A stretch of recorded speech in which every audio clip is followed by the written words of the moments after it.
On May 29th, 1453, the world changed forever. After more than 1,000 years of survival, the last living fragment of the Roman Empire finally collapsed. Not in Rome, not in Italy, but in the legendary fortress city of Constantinople. The city had survived sieges, plagues, civil wars, and invasions. But on this day, it faced something different. A young, ambitious sultan, an empire hungry for expansion, and a new, terrifying power on the battlefield. In the mid-1400s, the Byzantine Empire was a fading shadow. Once it had ruled from Spain to the Middle East. Now it was reduced to a few scattered territories, with Constantinople standing alone like a stubborn relic of a forgotten age. Even so, the city remained breathtaking. Massive golden domes, marble palaces, ancient statues, and the greatest cathedral in the Christian world. The Hagia, but behind the beauty was desperation. Only about 50,000 people lived inside its decaying neighborhoods. The population had been shrinking for centuries. Many districts were abandoned, filled with empty houses and silent streets. And defending it all were barely 7,000 tired soldiers. Outside the walls stood something entirely different. The Ottoman Empire, powerful, organized, wealthy, and led by a young sultan named Mehmed II. He was only 21 years old, but he was already feared and respected. Unlike many rulers of the time, Mehmed studied history, engineering, mathematics, and military strategy. He had one dream: conquering Constantinople and becoming the true successor to the Roman emperors. And this time he would not fail. One of the reasons for his confidence was a man named Urban, a master engineer from Hungary. Urban approached the Byzantines first, offering to build them a new kind of cannon. But the emperor could not afford his price, so Urban offered his talents to Mehmed instead. The Sultan immediately recognized his value. Together they constructed cannons unlike anything the medieval world had ever seen. The largest of them, later known as the Basilica Cannon, was a monster, over 8 meters long, firing stone balls weighing hundreds of kilograms. Transporting it required 60 oxen and hundreds of men. It was slow and accurate, and could only be fired a few times per day. But every shot shook the earth and shattered the ancient walls. In April 1453, the Ottoman army, estimated between 80,000 and over 100,000 men, surrounded Constantinople. They built camps, trenches, and siege engines. Mehmed ordered the cannons to begin firing, and soon the thunder of artillery echoed day and night. For the first time since their construction in the 5th century, the legendary Theodosian walls were truly in danger. Inside the city, Emperor Constantine XI Palaiologos refused to abandon his people. He could have fled to safety, but Istajet, knowing that his presence was the last source of unity for the defenders. They were a mix of Greeks, local militias, and a small but elite group of Genoese soldiers, commanded by Giovanni Giustiniani. Giustiniani was talented, experienced, and brave. His expertise in siege defense kept the walls standing far longer than anyone expected. Night after night, he organized repairs on the damaged sections, often working under heavy cannon fire. The defenders patched holes with rubble, sandbags, and wooden beams. Every inch of wall became a battleground. While the cannons pounded the land walls, the Ottomans also needed control of the sea. The Byzantines relied heavily on the massive iron chain stretched across the Golden Horn to block enemy ships. But Mehmed had a bold plan. On a single night, he ordered his sailors to drag 70 ships over land, using greased logs as rollers. The next morning, Constantinople woke to a nightmare.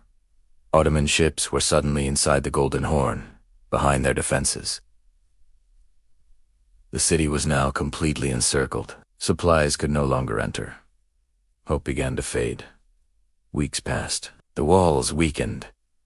Hunger grew. The defenders were exhausted, but they still held the city. Constantine XI continued fighting side by side with his soldiers, inspiring them to remain committed even as the situation grew desperate. As the final week of May approached, Mehmed prepared for a massive assault. He believed the walls were weak enough for a full-scale attack.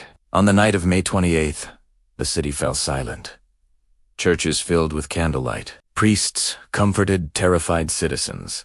People of different languages and religion. Latin, Italian prayed. together, knowing it might be their final night alive. The emperor himself attended one last service in the Hagia Sophia. Those present later said he appeared calm, even peaceful. Then dawn arrived. Before first light on May 29th, the Ottomans launched their attack. The first wave came from the Bashabazauks, the regular troops ordered to overwhelm the defenders and tire them out. The defenders held firm, but the damage was relentless. Then came the second wave, the disciplined Anatolian soldiers. They fought fiercely, getting close enough to raise ladders and enter breaches in the wall. Still, the Byzantines resisted. Finally, Mehmed unleashed the third and strongest wave, the elite Janissaries. Trained from childhood, disciplined and fearless, they moved forward in perfect formation. As they pushed through the smoke and chaos, disaster struck the defenders. Giovanni Giustiniani, their most crucial commander, was gravely wounded by a cannon fragment. His removal from the battlefield shattered the morale of the defenders. Many believed the battle was lost the moment he fell. Amid the confusion, a small postern gate, known as the Kirkaporta, was left open or poorly secured. Ottoman soldiers discovered it and slipped inside the walls. Once that happened, panic spread. The defenders fought bravely but were overwhelmed. Realizing the city was lost, Emperor Constantine XI refused to retreat. He threw aside his imperial garments so he could no longer be distinguished from an ordinary soldier. Then he charged directly into the enemy line. According to witnesses, his final words were, "The city is fallen, but I am still living." He disappeared in the chaos, and his body was never identified. With his death, the Roman Empire founded over 2,000 years earlier came to its final end. Ottoman troops poured into the city, gunfire, shouting, and the clash of steel echoed through the streets. Hours later, Sultan Mehmed II entered Constantinople not as a conqueror drunk with victory, but as a ruler entering his new capital. He rode to the Hagia Sophia, dismounted, and ordered it to be preserved as a mosque. He then declared himself Kaiserai Rome Caesar of Rome. In his mind, the Roman legacy had not ended. It had simply changed hands.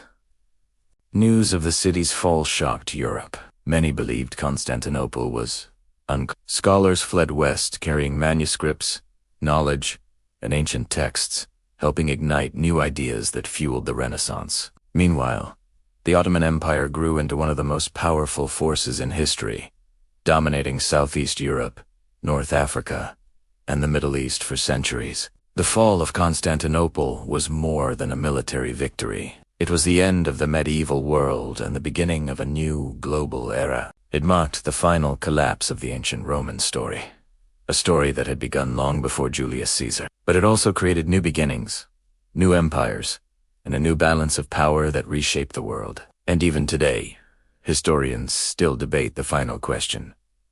Was the fall of Constantinople inevitable, or could the great city have survived if just one decision had been different?